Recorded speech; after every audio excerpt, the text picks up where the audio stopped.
Imagine being loved by millions, yet never truly allowed to be yourself. That was the quiet paradox of Frankie Avalon. To the public, he looked like the perfect teen idol, polite, handsome, safe enough that parents trusted him and teenagers adored him.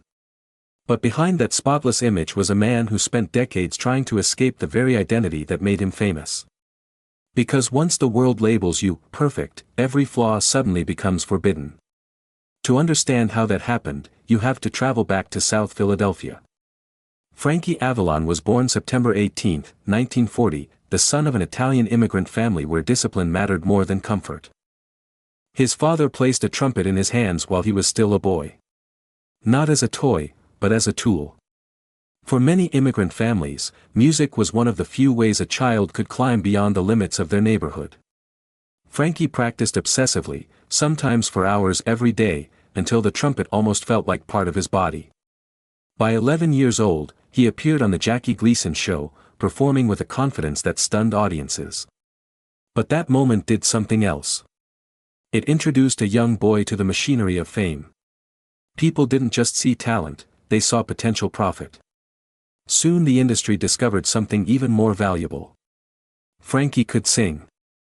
In the late 1950s, America was hungry for teen idols, artists exciting enough for young fans but harmless enough to keep parents calm.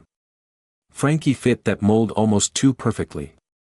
With appearances on American Bandstand hosted by Dick Clark, he quickly became a national sensation.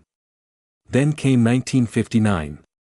The song Venus exploded across the charts, reaching #1 on Billboard for 5 weeks and selling more than 1 million copies. Overnight, Frankie Avalon wasn't just popular, he was everywhere. Teen magazines, radio stations, television appearances. The smiling face of American youth. But here's the hidden truth about idol fame. When the public falls in love with an image, that image becomes a prison. Frankie had to be charming. Always polite. Always clean-cut. No rebellion. No mistakes. Behind the scenes, the schedule became relentless: recordings, interviews, tours, films. By 1962, he had placed 31 singles on the Billboard charts.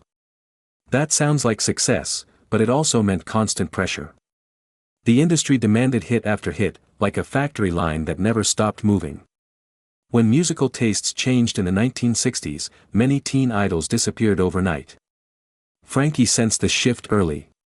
Instead of fighting the change, he pivoted into film. Suddenly he was starring in colorful beach movies with Annette Funicello, films like Beach Party and Beach Blanket Bingo.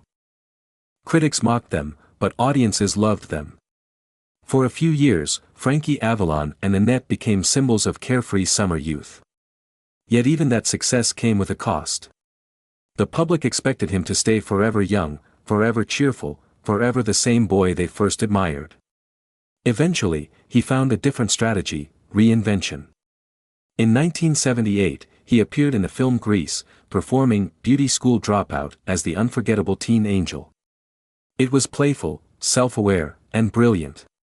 Instead of running from his past, he embraced it. And that became his real secret to survival. Frankie Avalon didn't try to outrun time. He learned to work with it.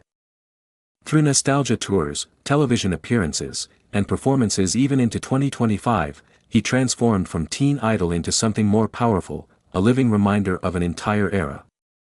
The smiling boy from Venus became a symbol of memory itself. And maybe that's the deeper lesson hidden in his story.